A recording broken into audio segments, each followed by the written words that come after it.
بسم اللہ الرحمن الرحیم۔ معزز ناظرین، السلام علیکم ورحمۃ اللہ وبرکاتہ۔ امید کہ آپ تمام حضرات بخیر و عافیت ہوں گے۔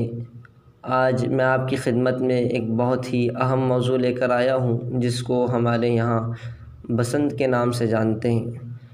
تو مولانا عبداللہ صاحب بلساڑی جو فاضل جامعہ ڈابیل ہیں، انہوں نے بہترین مضمون لکھا ہے بسنت اور پتنگ بازی کے عنوان پر۔ اسی کو میں قسط وار آپ کی خدمت میں پیش کرنے جا رہا ہوں، ملاحظہ فرمائیں۔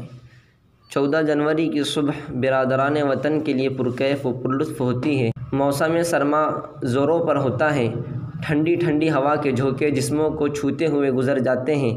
ابھی تو صبح صادق نے آسماں کو اپنا سفید لبادہ بھی نہیں اڑایا ہوتا ہے کہ رنگ برنگی تتلی نما پتنگ آسمان کو زینت بخشتی ہیں۔ ہر ایک اپنی اپنی چھت پر چڑھا ہوا ہے، کہیں سے یہ کٹی تو کہیں سے لپیٹ لپیٹ تو کہیں سے پکڑ پکڑ کی صدائیں بلند ہو رہی ہیں۔ بہت سی چھتوں پر ڈی جے ہوم تھیٹر بج رہے ہیں۔ بچہ، بوڑھا، عورت، مرد، ہر کوئی چھت پر نظارے کے لیے کھڑا ہے۔ کوئی پتنگ اڑا کر لطف اندوز ہو رہا ہے تو کوئی چکری پکڑ کر، اور بعضے تو صدائیں بلند کرنے ہی کو اپنی خوش قسمتی سمجھ رہے ہیں۔ ہر کوئی خوش و خرم اپنی دھن میں مست و مگن ہے۔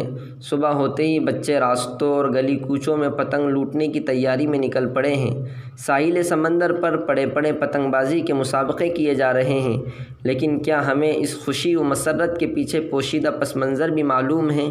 اس کا جاننا ہمارے لیے نہایت ضروری ہے، چونکہ یہ ہندوؤں کا تہوار ہے اور اس میں ہمارے ناواقف سادہ لو مسلمان بھی بڑھ چڑھ کر حصہ لیتے ہیں۔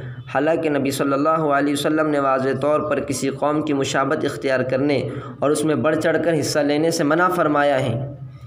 ہمارے چینل کو سبسکرائب کریں، بیل آئیکن پہ بھی کلک کریں تاکہ آپ روزانہ اچھی اچھی ویڈیوز دیکھیں، اور ویڈیو کو لائک کر کے بتائیں کہ آپ ہمارے چینل کو پسند کرتے ہیں۔